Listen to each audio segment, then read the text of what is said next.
D&D number 10, Circle of Life, in Jesus' Name, Part 2, Chapter 17. It's September 20th, Friday afternoon, Keno Martial Arts, Newport, California. Jordan didn't think she could be more impressed with 3 after watching him train last Friday.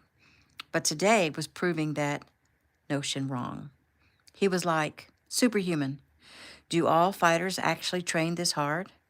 Besides all that, she had to remember he'd already had what she considered a difficult workout on the beach with his father. Of course, neither 3 nor Taylor seemed too affected by it. She shook her head. It was amazing. Today, not only Grandmaster Keno was here, but Ricky too, and she'd been told that a lot more people would be arriving soon. It was a big day, and there would be video taken to use as teaching for the Keno schools.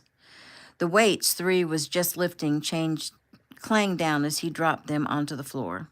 He was breathing hard. He wiped his brow with a towel his father handed him. He was told to hydrate, and he rose slowly and walked to where he'd placed his water bottle. Ricky motioned her over to him. She rose and came quickly. He smiled at her. While we give young Eric a rest, you want to show me how much you can bench? She smiled nervously.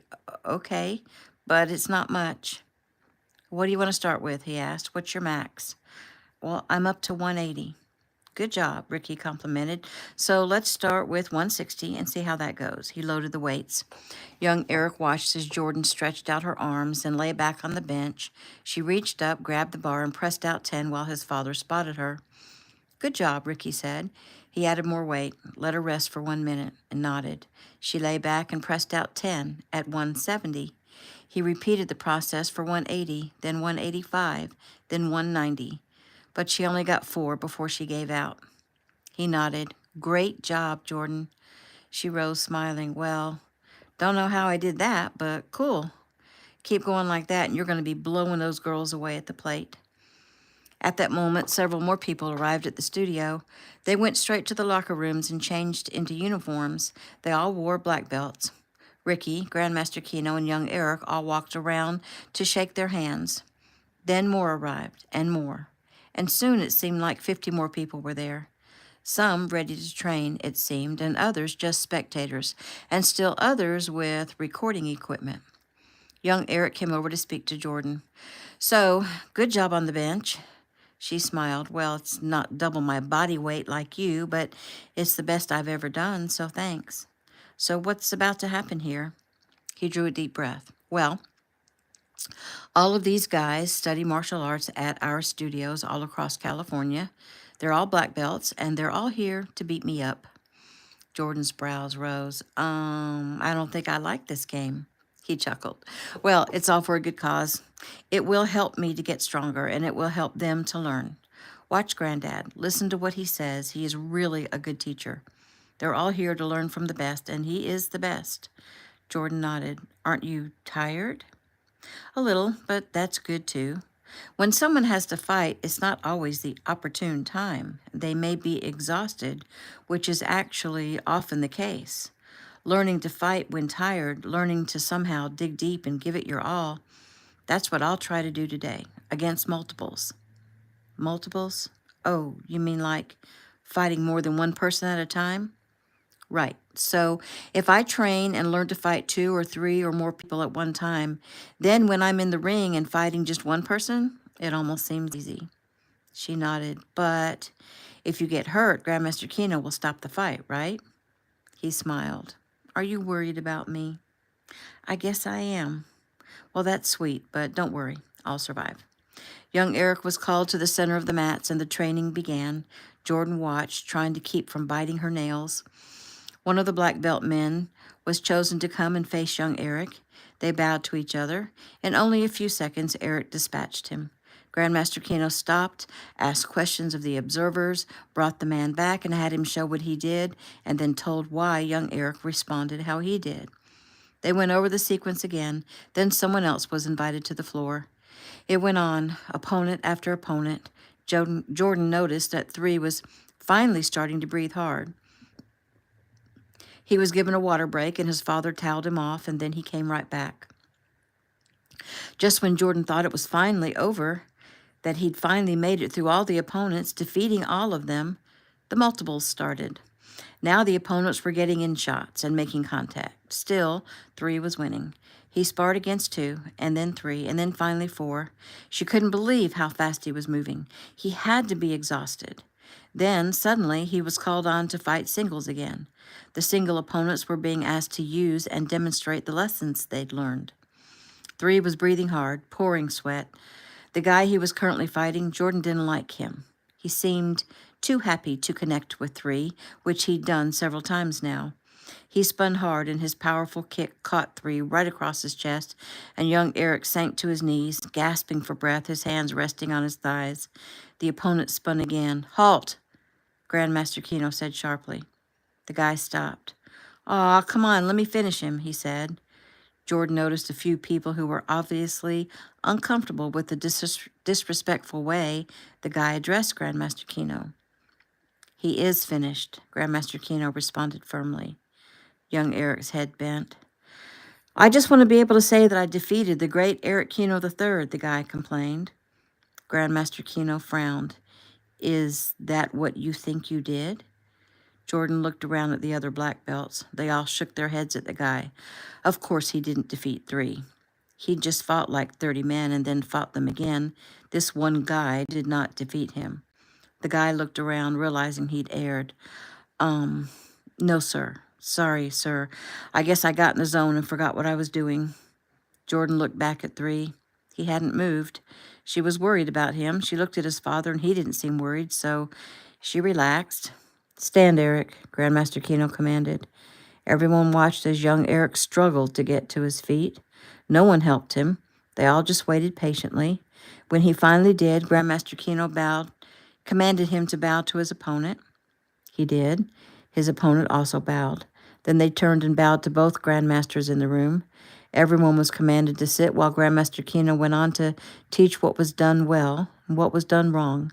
About that time, Bree arrived and came to sit next to Jordan. "It's hard to watch, huh?" she whispered. Jordan nodded. I just want to go to him and hug him." Bree smiled. "Aw, that tells me a lot." "What do you mean?" "I think you love my son." Jordan smiled. "I do. I know we haven't known each other very long, but I am so in love with him."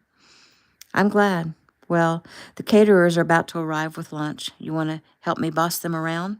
Jordan smiled. "I'd love to." New scene. Young Eric smiled at his girl as they sat together on the floor and ate lunch.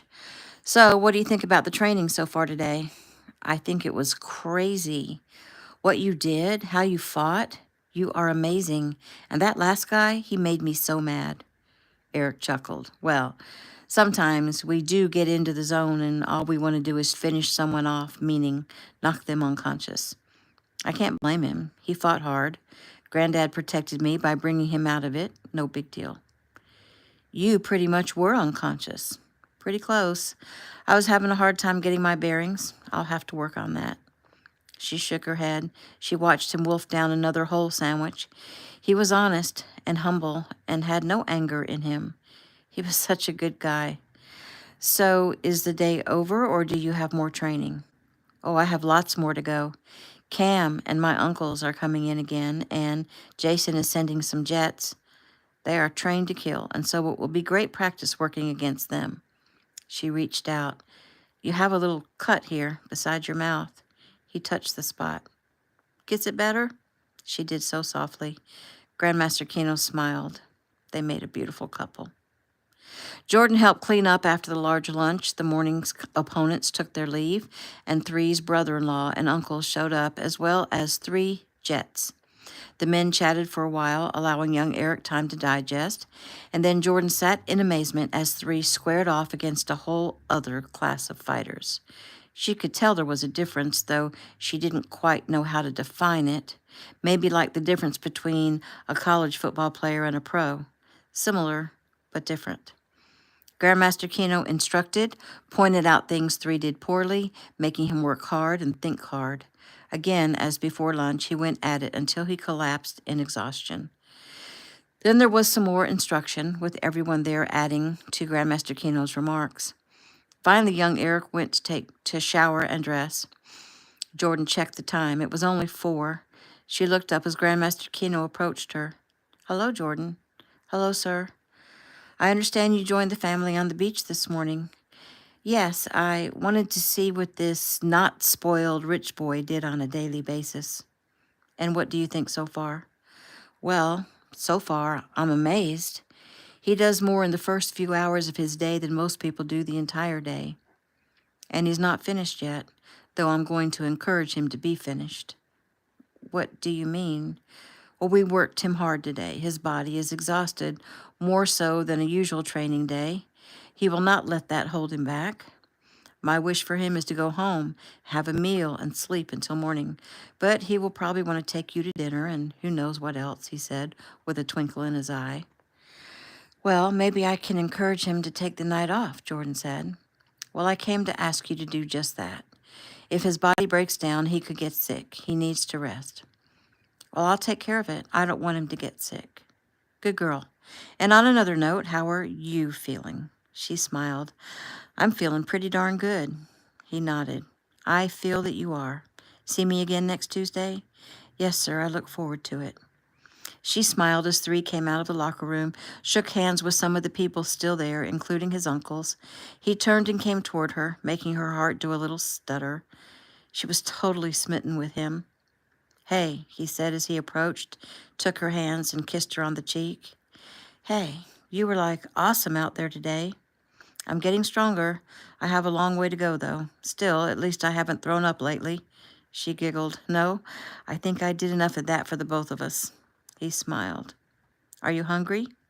Yes, but I'm tired, she said. Do you think we could just grab something to eat back at the house? He nodded. Of course. He went to his grandfather and bowed and shook his hand, hugged him, thanked him, and they headed home. Once there, though, plans changed. Agent Ward was there waiting on Taylor, who intended to go to the Brookside football game again. And as soon as they walked in the door, Taylor began begging young Eric and Jordan to come with her. Jordan had to do some fast thinking and talking because she saw that 3 was about to capitulate. Taylor, Jordan began, how about just you and me, us girls, go and have some girl time together at the game? We can be crazy silly without your brother rolling his eyes at us every few seconds. 3, you won't mind, would you? He frowned. No, if that's what you'd like to do, you girls go ahead and have fun. He looked up at Agent Ward. I told Joey that Jordan didn't need an agent this weekend because she'd be with me, so you'd have to watch out for her too, and you know her stepfather is trying to get to her. I think I can handle it, he said dryly. Do you have a picture of her stepfather? I do, Jordan said quickly. She pulled it up on her phone, got Agent Ward's number, and sent it to him. Oh, this is just going to be so much fun, Taylor said. Well, I need to change clothes, Jordan said. And eat, Eric said. Both you and Taylor need to have something to eat before you go. You go change. I'll go see what's to eat. I can do that after I change, Jordan said. He frowned. Why, when I can do it while you change? Go. She kissed his cheek and ran up to her designated room, quickly changed out of the yoga pants and sweatshirt she donned at 5 a.m. and into some jeans and a t-shirt. Bree came into the kitchen while Eric was looking through the refrigerator. Hi, hon. If you're looking for something to eat, dinner will be ready in about 5 minutes. What is it? It's Mom's potato soup that you all love so much, and I'm about to make grilled cheese sandwiches to go along with it. Sorry I didn't think you would be home for dinner, or I would have planned something more elaborate. No, that's okay, Mom. Jordan was tired and wanted to come home, but now she's been sucked into going to the game with Taylor, and I wanted her to eat something before they left. Some soup and sandwich would be perfect. Good, hand me that loaf of bread, she said, and ask Agent Ward if he would like something to eat. Eric did as his mother requested, and the agent declined, said he'd already eaten. It wasn't long before Jordan and Taylor and young Eric had all been fed, and the girls left with Agent Ward. Young Eric sighed. His father finally got home, joined them in the kitchen, grabbing his own bowl of soup, as his mother made another sandwich for him. His father looked him over. Hard day? Young Eric smiled. Pretty tough. My father told me to tell you to eat and go straight to bed. Jordan will understand. Eric smirked. Well, Jordan just left with Agent Ward and Taylor to go to the football game, so I guess I will go on to bed. I'm pretty tired. Ricky nodded. I'm proud of you, son. You did a great job today. I think you're better than I was at your age. Eric gave a soft laugh. Yeah, right. Nice try. But I highly doubt that. I don't lie. So put that in your pipe and smoke it. I don't smoke, young Eric countered, making his father laugh. Go to bed, son. Rest. I can tell you're tired. Did you know that you're slurring your words? Am I? He stood and put his bowl in the dishwasher. Mom, thanks for dinner. Good night, you guys. Meanwhile, Jordan and Taylor were having a great time. They sat in the student section. Taylor introduced Jordan to her friends, and they cheered and they sang and they screamed for Brookside. This wasn't a close game like the previous week's game. Brookside was a powerhouse, and they won this one easily. And after the game, Taylor and Jordan waited for some of the team to join the kids in the stands. Lance came up. He was polite and still apologetic. He knew Agent Ward had his eye on him, though. Taylor and Jordan both told the guys they played a great game. Finally, the group broke up and everyone either went home or out to grab a burger. Taylor and Jordan decided to head home. It was 10:30 and Jordan was pretty tired. In the car, Jordan listened to the FaceTime conversation between Gabe and Taylor, and she smiled. They were so sweet and so in love. Just one more week, Tay, Gabe said. One more week and I'll see you in Nashville, and we'll dance together on live TV, and then I'm coming to Cali to train for the mini mart, so I'll get to see you a lot. I don't know where I'll be staying, your house or Grandmaster Keno's house. Well, I hope it's my house. I just need to be near you.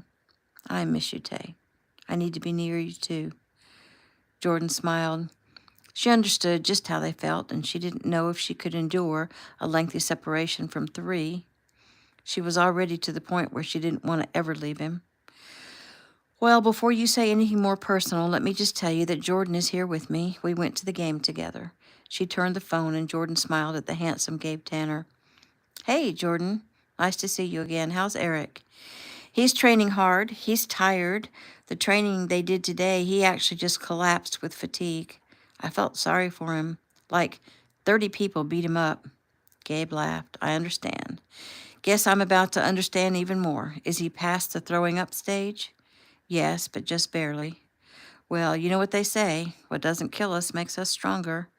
Well, he's getting really strong then. So I'm glad you and Taylor got to spend some time together. Taylor turned the phone back so she could see Gabe. Oh, Gabe, she's so awesome. She's like having a sister. I just love her so much already. Gabe chuckled. You love everyone just so much, Tay. That's why I love you just so much. Jordan smiled and listened to their lovesick words the rest of the way home. At the house, they greeted Taylor's parents and headed upstairs to bed. And once up in the hall, Taylor hugged Jordan. Thanks so much for coming with me to the game. I had fun. I did too. So, are you going to sneak into Eric's room? Jordan's mouth opened in surprise, and she smiled. Actually, I was thinking of doing just that. Just don't let my dad catch you. What will happen if he does? Well, nothing to you, but Eric will probably catch a long talk about responsibility and honor and respect, and then he'll be told it's his free will to choose his path, and you better make good choices. So, do you think I should sneak in to see him? Oh, I think you should. Sorry. How could you not with him right across the hall from you? I mean, I know you're in love with him, right? Well, yeah, I am. And usually you're up at your school, right? And he's down here, right? But tonight he's right across the hall. How can you not take advantage of that? She grinned and hugged Jordan and told her good night. Jordan blinked as the whirlwind went to her own room.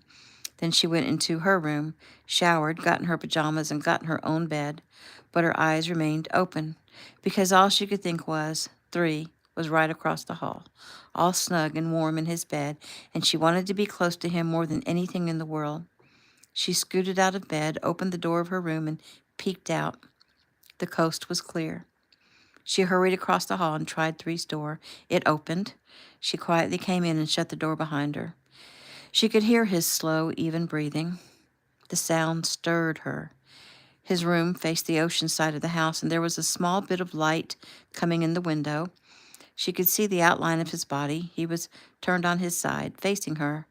She crept close to the bed, slowly pulled the cover back, and started to slip in beside him. And suddenly he moved. He flipped her on her back, had his hand over her mouth, and her body pinned down with his, but he wasn't playing. He was hurting her. His free hand moved to her throat, and she tried to struggle, tried to scream, but the sound was muffled, and he blinked several times. Jordan? She nodded her head because she couldn't speak. He moved his hand from her mouth. Oh gosh, Jordan, I am sorry. I was dreaming. Oh, baby, I am so sorry. She tugged on the hand that was still on her throat. He moved it immediately, and she drew a sharp breath. Oh, babe, I'm sorry. I'm sorry, he said again and again. I didn't mean to hurt you. I was dreaming. I would never hurt you. You know that, right? Tell me you know that.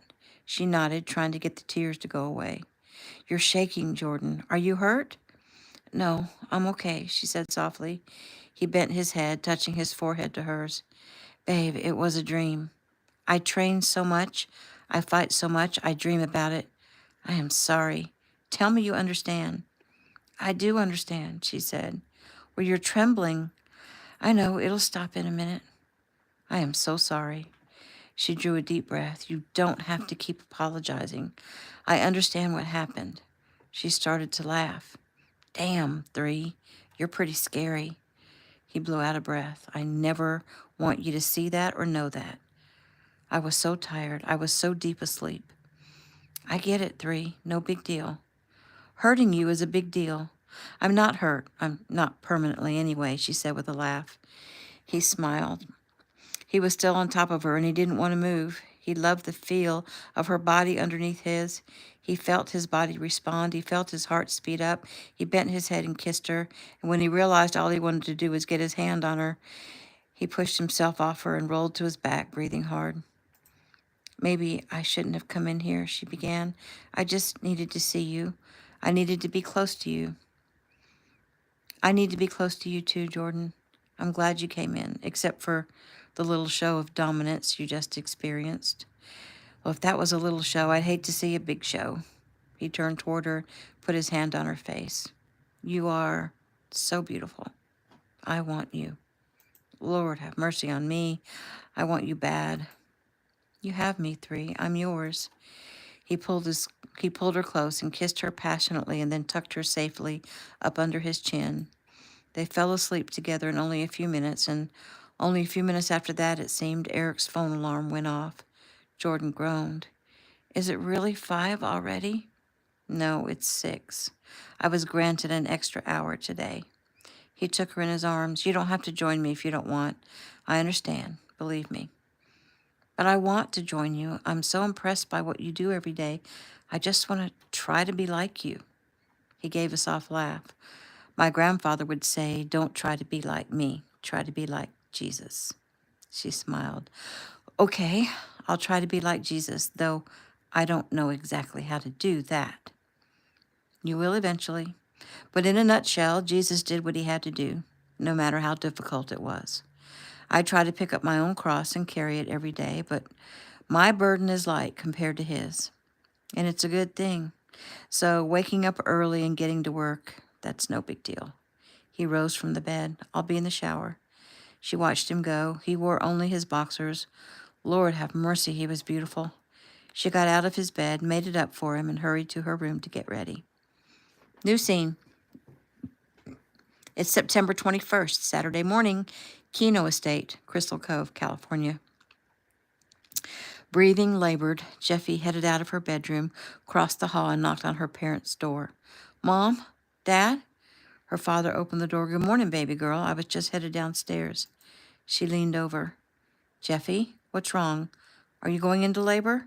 She shook her head. No, sir. Where's Mom? She's probably downstairs having some alone time before we get the kids up. Why? Jeffy shook her head. She's not well. Daddy, please go find her. Thanks, Jeffy. Watch the children for me, please. Eric hurried downstairs. When he didn't see his wife in the kitchen, a little tingle of nerves started up his spine. He started to head downstairs, thinking maybe she was getting in an early workout, but glancing out the kitchen window, he saw her, kneeling on the beach, bent completely over, her forehead touching the sand. He headed out, asking for guidance as he approached his wife. She appeared to be praying, and he thought maybe he shouldn't disturb her, but Jeffy had said that she wasn't well. So sighing, he approached her and placing his hand on her shoulder, he knelt down beside her. "Sweetheart," he began, "what's wrong?" She looked up at her strong husband, who just a few weeks ago she thought was lost to her. She shook her head. "Nothing. I'm fine." He smiled at the classic answer. That meant, "Something is wrong. I don't want to bother you with it," or "I don't know how to tell you what's wrong, and either way, somehow I'll try to deal with it myself." "Did I disturb your prayer?" "No, you could never disturb me." "Okay, then you won't be mad if I tell you that I know something is wrong and I would like to help you?" "I won't be mad, but no offense. If I wanted to share my problem with you, I would have." She looked out to sea as the early morning light began to reflect on the water. "So you're saying that we're not in this together right now?" She turned and looked up into his face and sighed. "I don't know what to tell you." "You don't know what to tell me because you don't know how to tell me what's wrong? Or you don't know what to tell me because you don't want to hurt my feelings when you say we are not in this together?" He thought he might get a smile out of her for that, but instead she blinked up at him as her eyes welled with tears. "Oh, Shelley girl, I'm sorry. I didn't mean to make you cry." She sniffed. "We don't have time for a long discussion, Eric. I have to go get the kids up and get them dressed and make them breakfast. And their room is a mess because I was too tired to get them to put their toys away last night. I have so much to do. I can't sit here on the beach with you and talk about my feelings." "Well, I'll help you with all of those things, hon. Is that what's bothering you? You're tired and there's just too much to do?" No, I can't let that bother me. I'm so grateful that we have our new babies and that they're safe and sound here with us. The ones who weren't murdered," she added, her voice choking with emotion. "It doesn't matter how tired I am. I can make it. I'll suffer through." His eyes narrowed and he sighed and shook his head. "Am I confusing you?" she asked. "Nope. Your words say so much more than you think they do." He took her hand. "What makes you think that you should suffer through without help?" "I don't think I should. I'm just saying that I will do what I have to do." "That sounds noble, sweetie, but it's not how you should face your day." "Well, that's easy for you to say," she said shortly as she rose. "I have to get inside." He rose and grabbed her hand. "I get that you don't want to share your feelings with me right now, but we will get to the bottom of whatever is eating at you. So get ready. If you think I'm just going to accept that you're okay and watch you put on a brave face as you walk through each day like some martyr, then you don't know me very well at all." His words were not said in anger, but firmly, so that she would know that there was no getting out of this discussion. She looked down at his hand holding hers, a clear message. He let her go and walked beside her up toward the house. "I'll go wake the children," he said, moving toward the back stairs. "Don't you have to train young Eric today?" "I gave him the day off to spend time with Jordan's mother and siblings. I have the day with you until we have to leave for JoJo's game, unless you'd rather not go and instead stay home and get some rest." "Of course I'm going to JoJo's game. I wouldn't miss it." Eric nodded. "Okay. And is Mickey coming to babysit again?" "Yes, and Lindsay, who is a teenager that lives down the street from Mickey, is coming with her." Eric nodded. "And we have an agent at the gate, but I might have Jason send someone else to watch over the place while we're gone." "Why? Is something going on?" "No, I'm just feeling protective, and I've learned to not ignore my feelings. I'll take care of it. I'm going to go wake the kids. You relax." Shelley shook her head. "Yeah, right." Eric ran up the stairs and eased open the door to the children's room. Angelina was already awake. She was sitting up, rocking her baby doll. She looked up at him and put a finger to her lips. He smiled and nodded. He looked around the room. The balcony door was not only solidly locked, but completely blocked off by a large dresser. 2 sets of bunk beds were to the left back corner, the heads of the beds meeting in the corner, where there was a climbing platform to go from one bed to the other. Currently, Noah slept in the one top bunk, and Abraham and Manny slept together in the other top bunk. Eric smiled at that. In the lower bed, underneath Noah, Nathaniel was sound asleep. Ever since young Eric had spoken with him Thursday, the newest little Keno had begun to open up. Eric knew it was going to be a bumpy road for a while. Nate didn't remember his first set of parents, Steffi and Max Allen. All he knew was Sandra Norton, who was not the ideal mother. Though her disability affected her brain, the rest of her body fell in sync with that. She was very overweight. She almost never went outside. She fed Nate a diet of processed foods and highly sugared soft drinks, which was why the boy was a little overweight. As far as he could tell from what Nate said he ate, he'd almost never had a home-cooked meal made of fresh foods. So Nate was getting used to several new things. Healthy foods, going outside to play in the sunshine, learning to speak to other children, namely his siblings, learning to deal with a paternal authority, and not watching TV. He wanted to argue and rebel, but when Eric took the time to explain things to his brilliant mind and asked Nate to mull it over and see if he could understand, it was a challenge he couldn't resist. He now understood about vitamin D and sunshine, about healthy foods and why our bodies needed it, about the social construct of a family and the importance of it, which brought them to the discussion of God. It was a lot, but Nate's mind was very much like Jeffy's, and Eric and Shelley had experience dealing with her high genius mind. It was a challenge, but one they could meet. Closing his eyes briefly and praying over his children, Eric nodded, smiled, and moved forward. "Good morning, Angelina," he said softly. "Are you hungry for some breakfast?" "Daddy, you have to be quiet. Maria is sleeping." He didn't know she'd named her doll after her murdered sister. He nodded. "Sorry, little angel," he whispered, "but it's time to wake up and start our day. Maybe if you put Maria in her cradle and cover her up, she'll stay asleep." Angelina did as instructed. Nate sat up. "Good morning, Nate," Eric said with a smile, waiting to see if he would return the greeting like Eric taught him yesterday. "Good morning, Daddy," Nate finally said. Eric mussed his hair. "Good job. That gives me a wonderful feeling." Nate smiled up at the man. The other boys woke up and were each greeted. Abraham was commended on allowing Manny to come and sleep with him. "So, Manny," Eric continued, "since Abraham was so kind to you last night, I wonder what you could do for him that would also be kind." Manny frowned as he thought. Abe broke his truck. I could let him play with mine." Eric nodded. "That would be very nice. How do you think it will make Abe feel when he plays with your truck?" He will be happy." "Do we care if Abe is happy?" "Yes, we want everyone to be happy." "Right, because it's part of having love in our hearts, which is the most important thing. And we love our brothers and sisters, and we love our family, and I'm your father, and I love you so very much.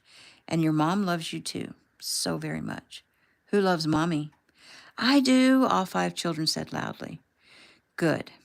Mommy is downstairs making you a delicious breakfast, so we're gonna all go use the bathroom, get dressed, make our beds, pick up our toys, and put all the dirty clothes in this basket," he said, as he grabbed the laundry basket from behind the closet door, and placed it in the center of the room. "Angel, you go use the bathroom first. 1, 2, 3, go." He turned to see Jeffy standing in the doorway, smiling at him. "Aw, Daddy, this really brings me back to when I was little. I love you so much." He smiled at his daughter. "I love you too, baby girl. And now here you are standing there about to have a child of your own. This life has gone by in the blink of an eye. Who would have thought one day you'd be standing in our home, married, pregnant, and watching your 5 little siblings run around? Life has been so strange, and these children exist because of me in a way, because if not for me, you and Mom would have been taken and your eggs and wouldn't have been taken and your eggs and sperm taken. But Dad, I've been thinking. An evil person caused these children to be made. Do you think that would make them cursed?" He sighed. "If a woman is raped and she conceived, should we kill the baby because of how it was conceived?" "No, abortion is never the answer to anything. You know that, and you know I feel the same way. The child is innocent, right?" "Yes, sir." "These children are mine and your mother's DNA. They are part of us. Do you think they're evil? No, of course not. The man who manipulated our seed and eggs is of the darkness, but he cannot change our DNA into anything other than what it is. We belong to God, and so does our DNA, and that includes my seed and your mother's eggs. Once God's, always God's. Jeffy, will you help me? Angelina asked as she struggled to get her little butterfly shirt over her head. Jeffy moved forward to help her sister. Her sister. The same parents. She was innocent. Eric helped Noah get his pants pulled up because he was struggling because the snap was closed. Cam came to the bedroom door. There you are, Jeffy. He looked around at the children. Good morning, kiddos. Good morning, Uncle Cam, they said. No one bothered to tell them differently. They were explaining things to them slowly. They knew Jeffy was their sister. They didn't understand brother-in-law yet, so Uncle Cam it was until further notice. Who's going to have an awesome day? We are, they all answered. It was the same question he asked them all the time. Jeffy, he said softly, I'm going to have to meet you at the game. I may be late. Where's your assignment? It's on the border. What border? I mean, there's Cali, Oregon, Cali, Nevada, Cali, Arizona, the Mexican border, Baja. But I thought Jason wasn't going to send you too far off while I'm pregnant. Well, that's closer than Oregon. Jeffy frowned. Can I ask what's going on down in Baja? He shook his head. No, and I gotta go right now. She squeezed her eyes shut. Eric came and grabbed both her hands. May God bless you. Eric came and grabbed both of their hands. May God bless you both with peace and safety and bring you back, Cam, alive. In Jesus' name. Amen, Jeffy whispered. Amen, Cam said loudly. He shook Eric's hand, kissed his wife, and left. And that is the end of chapter 17.